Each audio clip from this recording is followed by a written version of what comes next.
Jitu de Djemeldine Benchenouf. Salam alaikum, Zulfilaoui. Bonsoir. Un ami m'a demandé des explications sur mon usage fréquent dans ce modeste édito de ces néologismes de médiocratie et de mafiocratie. Je pensais vraiment que le sens de ces deux vocables allait de soi, qu'en Algérie, ces mots viennent naturellement à l'esprit, qu'ils sont parlants, qu'il n'y a vraiment pas besoin de les traduire. Mafiocratie, c'est le pouvoir sur tout un pays volé par une mafia. Depuis le coup d'État fondateur de 1962, par une association de malfaiteurs qui a su se fondre dans le politiquement correct, qui se cache derrière des façades institutionnelles qui se disent démocratiques, mais qui ne le sont pas.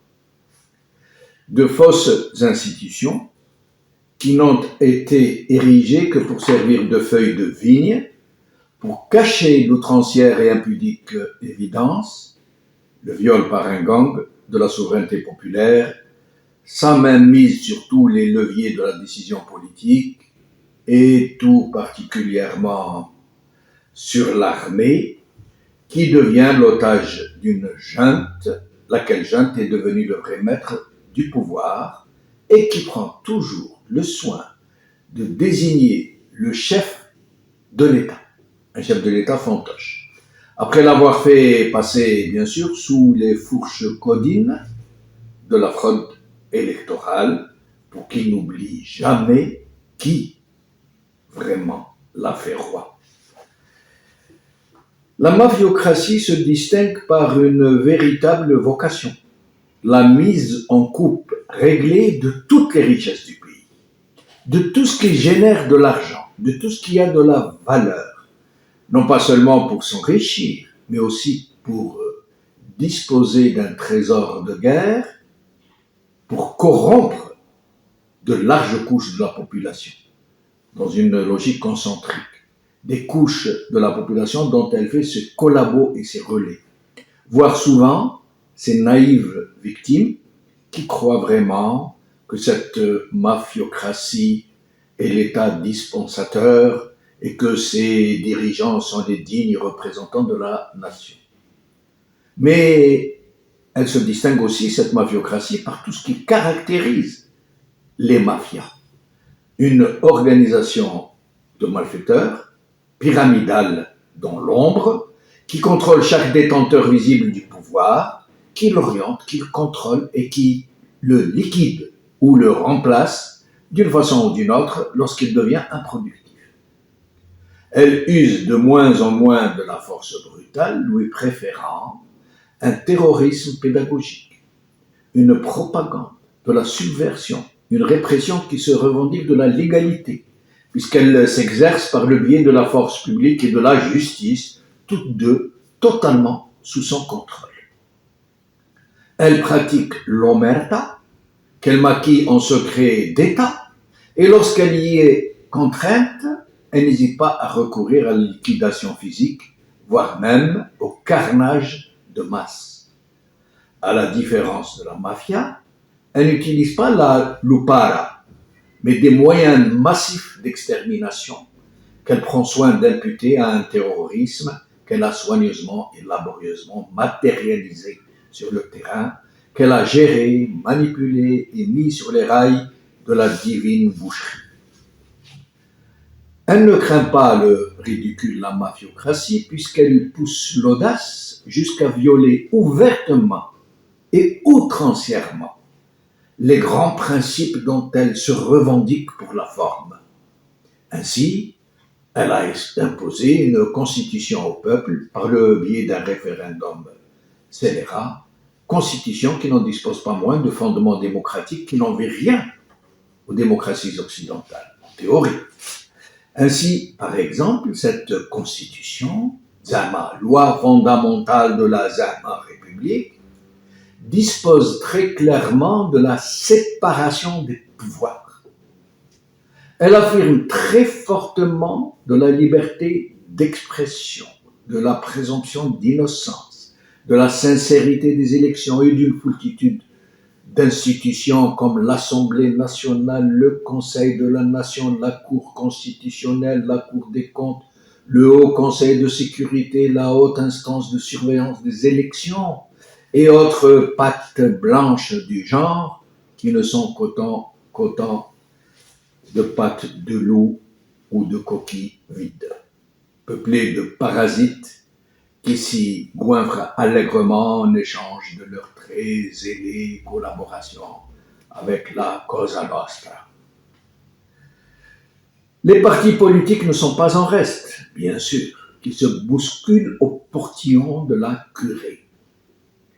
La médiocratie, principal outil pour gouverner le pays, est le produit toxique, l'avorton de celle-ci, qui n'a pas compris qu'il n'est pas possible de disposer d'une administration et d'une haute administration saine dans un bouillon de culture institutionnelle. La mafiocratie a besoin d'une administration et d'un gouvernement pour faire le minimum, pour acheter la paix sociale, endormir les masses, en même temps que donner l'illusion d'un État vertueux. Il faut donc que ce pays fonctionne un temps soit peu, qu'il y ait de l'eau dans le robinet, de l'électricité quand on appuie sur l'interrupteur, des trains, des avions, des hôpitaux, des écoles, des universités et autres structures d'utilité publique. La mafiocratie ne peut vaquer à sa vocation naturelle de prédatrice que si elle est tranquille, que si elle obtient la paix sociale et que si elle assure un minimum de services publics.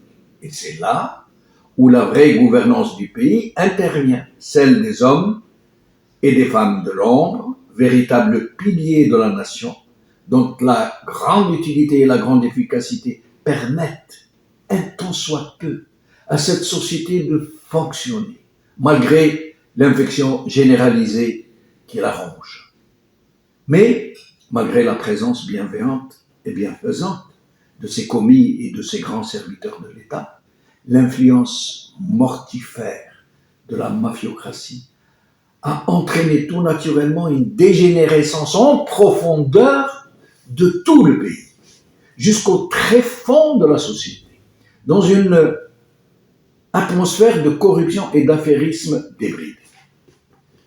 Voilà pourquoi l'administration et tous les corps de l'État et toutes les institutions de façade ont été infestés par cet état d'esprit, gangrène de tout le système. Il ne peut plus rien produire de vertueux, de sérieux, de conforme à des normes pourtant clairement énoncées. Il ne peut plus s'accommoder du mérite, du labeur, du savoir-faire.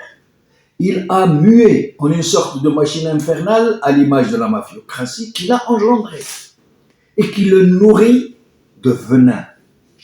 Voilà pourquoi tout va de travers, pourquoi les vraies élites ne rêvent que de s'exiler, que les parvenus sont au pinacle des cénacles, pourquoi la corruption fait rage, pourquoi l'école est si mauvaise, les hôpitaux sont des mouroirs, les rues des fondrières et les constructions massives, les constructions illicites, un modèle d'arrivisme.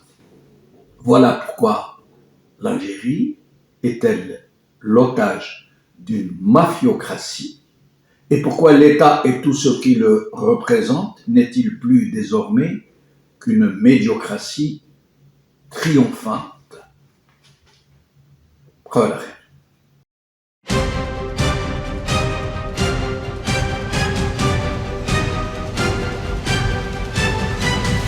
L'édito de Djemeldine Benchenouf.